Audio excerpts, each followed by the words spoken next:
Most people do not realize just how much your nervous system affects your career.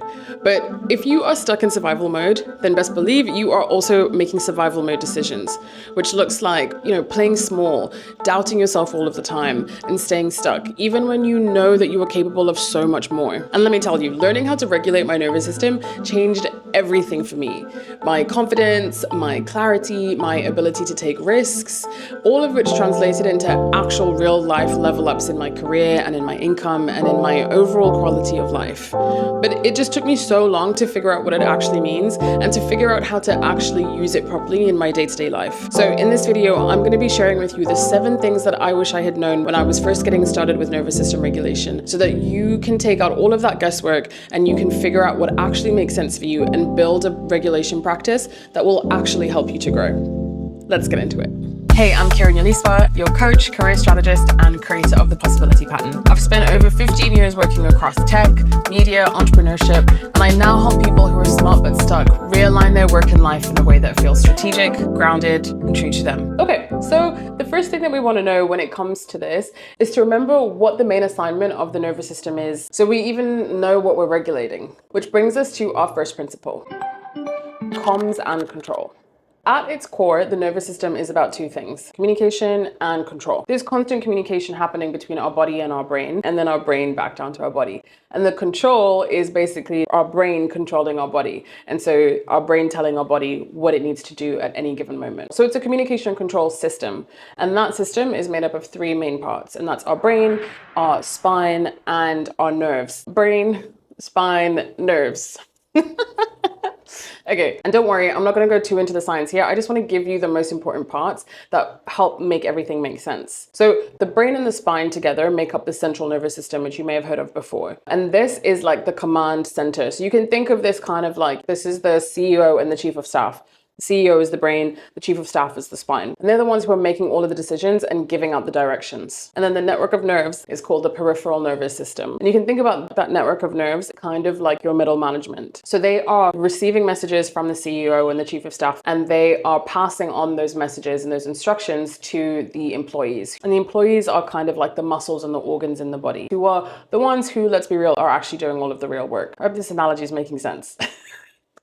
So you have the CEO and the chief of staff, the brain and the spinal cord, that are sending instructions down to the middle management, the nerves, the network of nerves, the peripheral nervous system, who are then sending those instructions to the muscles and the organs, who are like the employees. But it's not just a one-way street. That communication also goes 2 ways. In the same way as the employees can, pass on updates and messages to the managers, and the managers will go and take those reports back up to the CEO and the leadership and the chief of staff. It happens in the same way. Our muscles and our organs are always communicating up through our nerves into our brain to let the brain know what is going on, what is happening in the body, and therefore what needs to be adjusted. And so the key thing here is that it's 2-way. The employees are sending updates up to the CEO, and the CEO is sending decisions down. Okay, comms and control. And so this network of nerves, our middle managers in this analogy, they're like the gatekeepers, right? So if you are an employee and you want to get a message to the CEO, you have to go up through this chain of command. You have to go up through these managers. It's the same way in your body. If your muscles and organs want to get a message to your brain, they send it up through this network of nerves, which is the peripheral nervous system. And so understanding that your nervous system ultimately is about comms and control is really important, because what we're trying to do when we talk about nervous system regulation is about trying to influence that communication so that we can influence the decisions, we can influence the control. In the same way that when you're trying to grow in your career, one of the things that you have to learn is about how can you begin to influence up, how do you manage upwards? How can you influence strategic direction? That's why when we start talking about regulation, what we're really talking about is how can we influence the conversations that the higher ups are having, the managers and the CEO and the senior leadership? How can we influence those conversations and those decisions that are being made? Because we all know that's how your career really grows. And in order to do that, we need to know a little bit more about the nature of this communication so we know how best to get our message across so that it lands effectively. Also crucial in terms of growing your career. Which brings us to our next principle. It's always yapping. The way we talk about nervous system regulation makes it sound as if it's something extra that you have to do. It's like the big morning routine that starts at 5 a.m., the cold plunge, the breath work, all of that kind of stuff. It's all this extra stuff. And that if we're not doing it, that somehow our nervous system is just falling apart at the seams. In reality, Nervous system regulation is actually an automatic process that is built into our nervous system and is happening all of the time. It is always on. It's always yapping. Whether you are paying attention to it or not, or you're doing anything or not, it is always happening. So that calms and control that I was talking about, always on, always yapping. You're doing it right now, and so am I. We are regulating right now. So let's talk about how that happens. Well, that network of nerves that I was talking about that goes like literally throughout your entire body is essentially organized into two main branches, like two teams. One team handles all the things that you do voluntarily, and that is called the somatic nervous system. So if I like move my hands like this, that is a voluntary movement that I am making. I'm intentionally thinking about wanting to make that movement. I was doing rows in this gym this morning. So that is the somatic nervous system, where you are doing it consciously, it's doing it on purpose. So there's one team of those nerves that is handling that. The other team of nerves in that peripheral nervous system handles all of the things in your body that happen involuntarily and that just happen automatically without you having to think about it. And that team is called the autonomic nervous system. This team of nerves handles things like your heartbeat, your blood flow, your breathing, all of the stuff that you are not consciously thinking about, but is luckily happening anyway. So if we build this on top of principle number one, that our nervous system is about comms and control between our brain and our body, then even when you're not doing anything at all, your automatic nervous system is still running the show. So it is still communicating to your brain all of the time and getting decisions from your brain, which then pass back down and communicating with your muscles and organs to do things like increase or decrease your heart rate, or to, increase how fast you're breathing or decrease how fast you're breathing. And all of those decisions that it makes and like communicates to our muscles and our organs shapes our mood, it shapes our energy, it shapes even our state of mind for the day. And it's that part of our nervous system that decides whether or not you feel overwhelmed or if you feel calm. So whether you're feeling clear and steady or overwhelmed and scattered comes down in large part to your autonomic nervous system and what is the kind of communication that it is having with your brain and vice versa, and what kinds of decisions are being made and fed to your muscles and to your organs. Which is why it's in our best interest to get a little bit nosy about the kinds of conversations that it's having, of which there are two kinds: hype or chill. So you know how in every great concert there are two big types of moments. You have your big hype moments. So imagine this is like Beyonce coming in on the massive silver horse. There's confetti everywhere. The crowd is growing wild. The volume is on max. Everything is just ramped up to the max. And when you're in the crowd in those kinds of moments, your heart is racing, your adrenaline is pumping, and you are in full on go mode. But you also have to have the other side, the chill moments where, the lights go down, the tempo drops, the smoke's rolling in, and, like Beyonce's just standing there singing like Dangerously in Love or something. And everyone in the crowd is like swaying or crying. But essentially, it just gives everybody a beat, including her herself, to just breathe and to just recover and to just, take a moment to just reset and come back down. But in order for everybody to have a great experience, you need to have both of these kinds of moments. And that is exactly how your autonomic nervous system works. So your autonomic nervous system, which is the team of nerves that handles all of the automatic stuff that we talked about just now, that is also organized into two main branches. On one side, we have your sympathetic branch, and these guys are your hype crew, mobilizing energy for action and for alertness. This is the crew that creates those big fireworks moments. And on the other side, you have the parasympathetic branch, and this is the ballad crew. This is the chill crew, the rest and recovery crew, slowing us down so that we have that moment to just recover, conserve our energy, refuel. When you're at a concert, these are the moments where you go get a drink, you go to the loo, you're like getting your little snacks. You need those moments to refuel and to rest. And it's the parasympathetic branch of our autonomic nervous system that handles that and creates those moments for us. And so all that constant back and forth yapping that I was talking about in principle number 2, that is this dance between the fireworks and the ballads, hype and chill from moment to moment. So for example, when you are doing a workout and your heart is racing, that is your sympathetic branch of your nervous system. And then afterwards, when you take a moment, it begins to settle back down again. That is your parasympathetic in action. And so this dance between sympathetic and parasympathetic, hype and chill, mobilizing energy and conserving energy, this is always happening at every single moment, keeping us alive, keeping us balanced, and keeping us ready for whatever's next. And that's why, just like the concert, you need both. One isn't better than the other, which is why the goal of nervous system regulation isn't to calm down, which is what it can often sound like. It's about building the flexibility to be able to move back and forth between these two branches, between sympathetic and parasympathetic, hype and chill, to move between them really smoothly and efficiently and appropriately. I think another great analogy for this is hybrid training. Everyone's getting into high rocks right now, but you can't do well well at high rocks if you are only good at running or if you are only good at strength. You need both of them. And not only do you need both of them, but you need to be able to switch between them throughout the competition without completely burning out and crashing out. Which is why my fourth principle is well-regulated equals hybrid Hottie.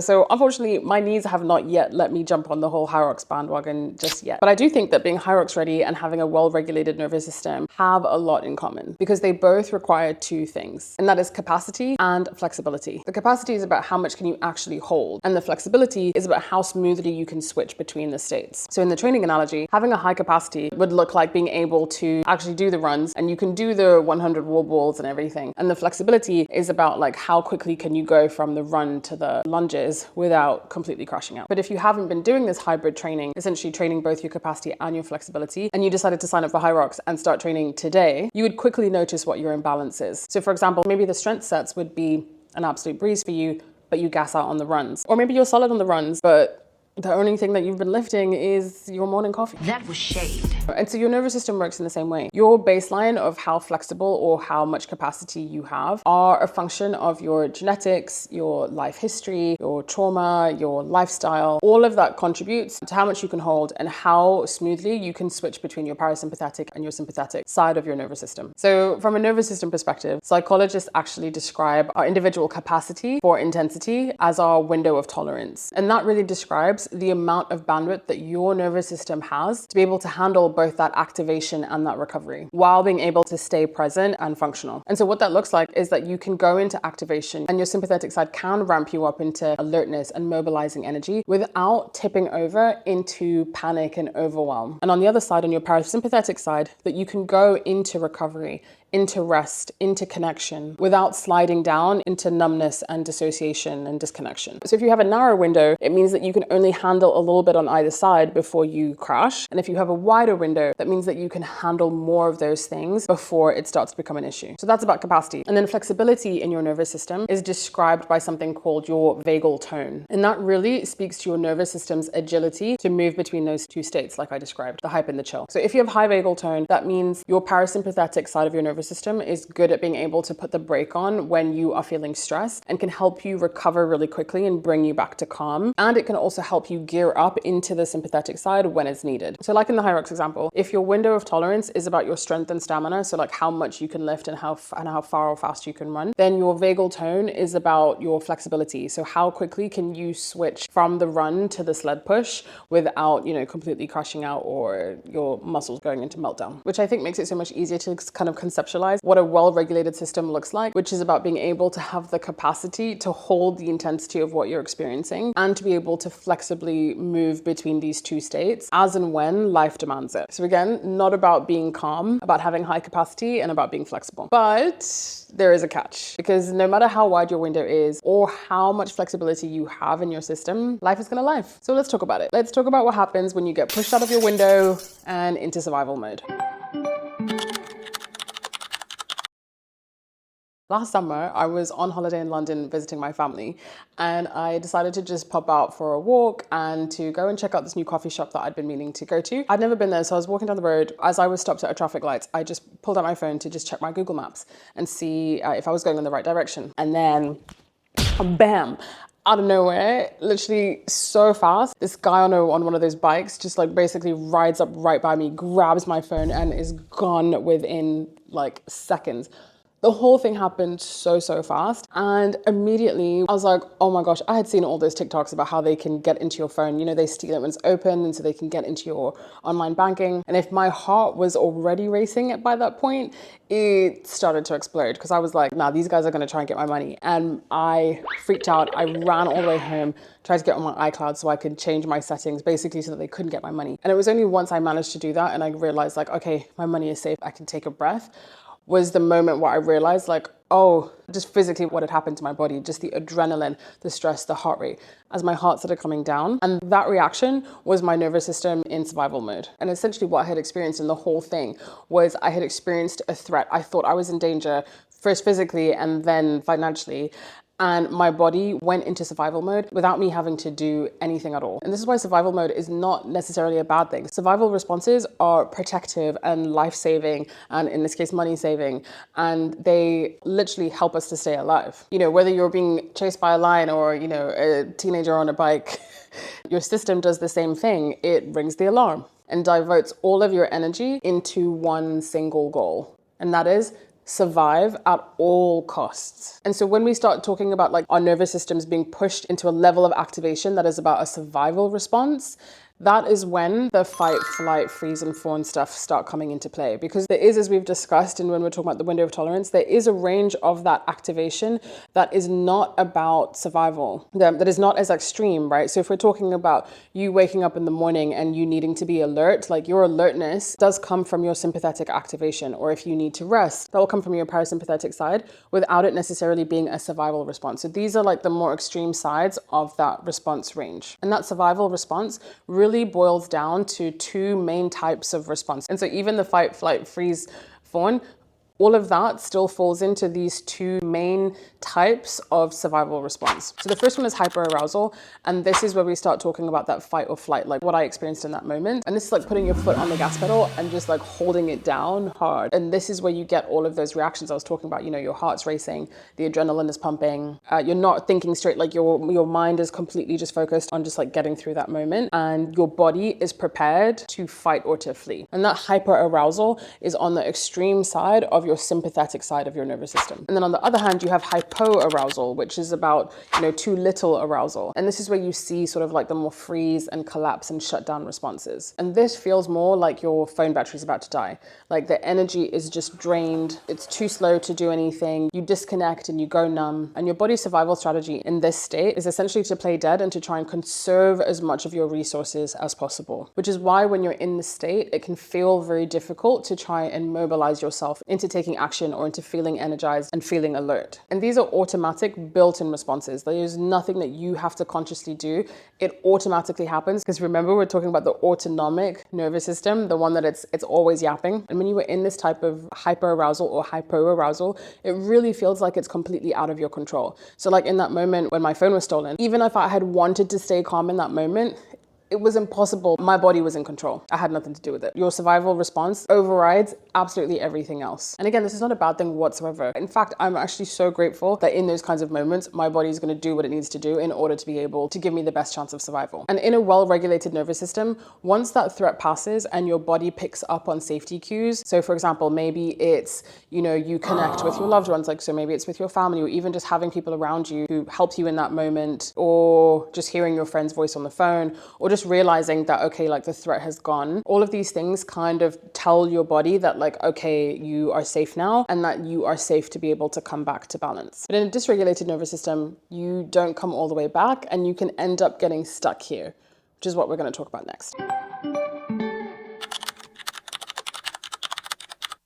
So if because of chronic stress or trauma or, you know, a lack of recovery, you are repeatedly being pushed into these survival states, whether that's hyperarousal, so, you know, too much arousal, or hypoarousal, you know, too little arousal, both of which are survival states. If you are repeatedly being pushed into those extremes, then what happens is that survival mode stops being temporary and instead starts to become your new baseline, which is why a dysregulated nervous system is where you are stuck in survival mode. And the reason why that happens is because the more time that you spend in those survival states, your nervous system begins to lose that flexibility that we were talking about before. And instead of being able to move flexibly between activation and recovery, or the hype and chill, you become more rigid and you end up staying in one of the other. So maybe either if you get stuck in hyperarousal, then you can end up feeling really wired and tired, and you're revved up and you're anxious. You're kind of just like in that state of just constantly being on. Or if you get stuck on the other side in hypoarousal and you're stuck in that shutdown response,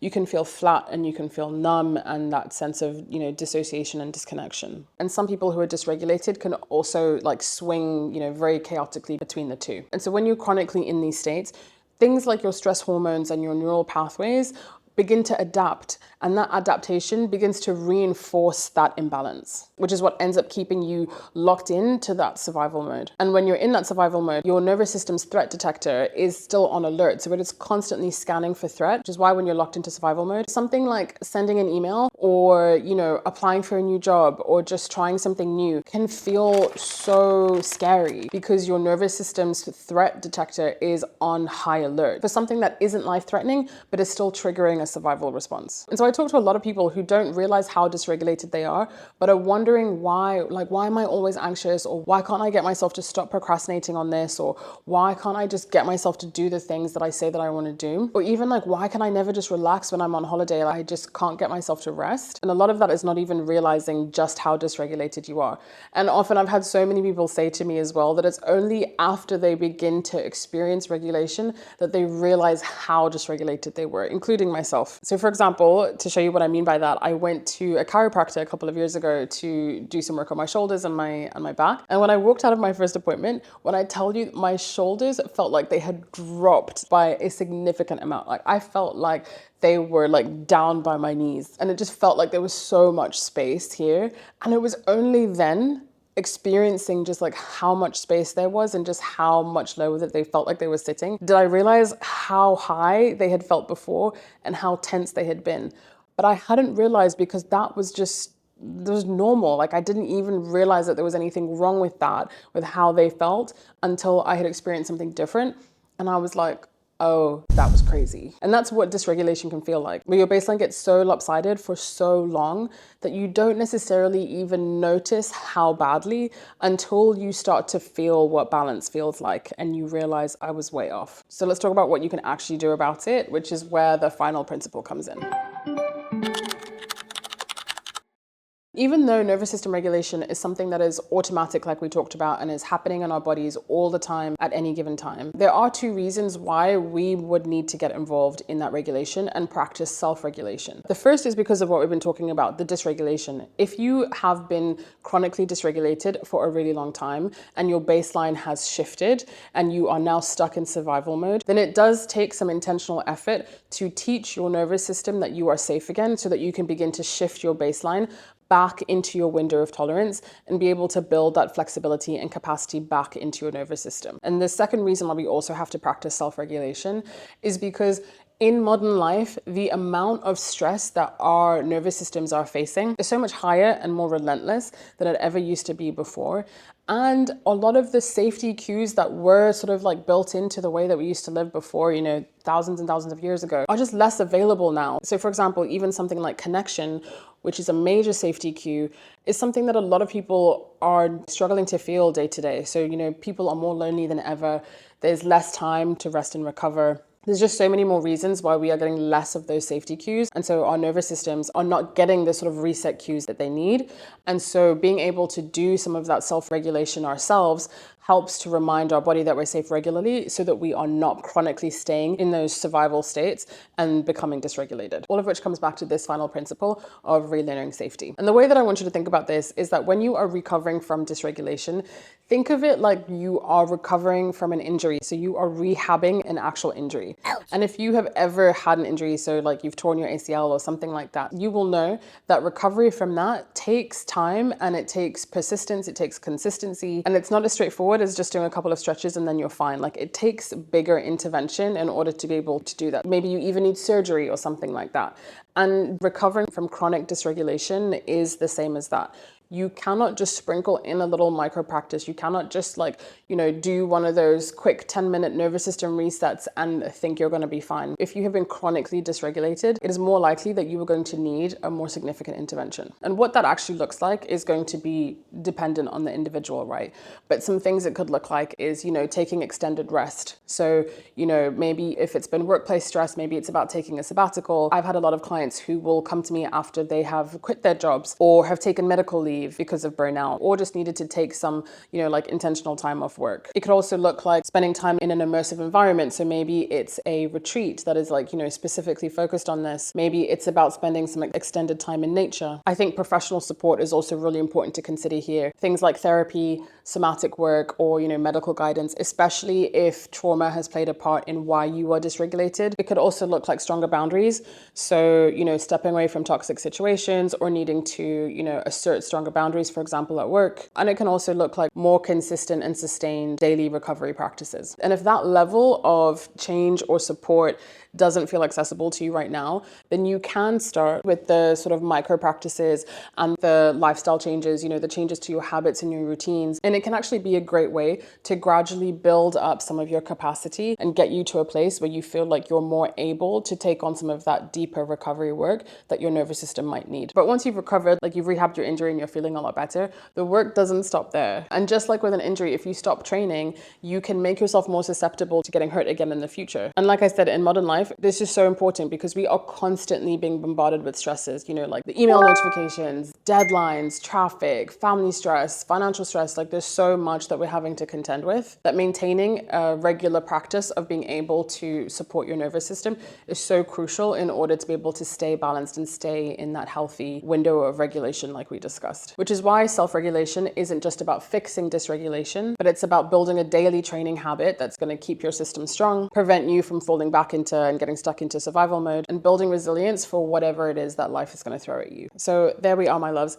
That is the big picture. That is everything that you need to know about what nervous system regulation is, how dysregulation happens, and why that even matters in your day-to-day life and career. Now, here's the thing. Knowing what's happening is just the first step, but the real unlock is knowing exactly what to do about it, which is what we're going to be talking about in the next video. How exactly do you regulate your nervous system? So in the next video, I'm going to break down a game plan of exactly how you can reprogram your nervous system, whether you need to come down from being stuck in hyperarousal and being stuck on, or whether you need to come back up from being stuck in hypoarousal and being stuck with your switch turned off, or you're just looking for some guidance on how to approach and structure that daily training that we talked about. Think about it like a hybrid training plan for your nervous system, step by step. So you can check that out in the next video. And if this video resonated with you, then make a small commitment to yourself right now that you are going to get intentional about supporting your nervous system. Set that intention by hitting like and letting us know that we're all in it together, and subscribing to this channel so that you can get the next video in the series. And as always, drop me a comment below and let me know what landed for you and where you are at in your nervous system journey. And if you have any questions at all, just let me know in the comments and I will do my best to answer you. I'm excited to hear what came up for you, and I'll see you in the next video.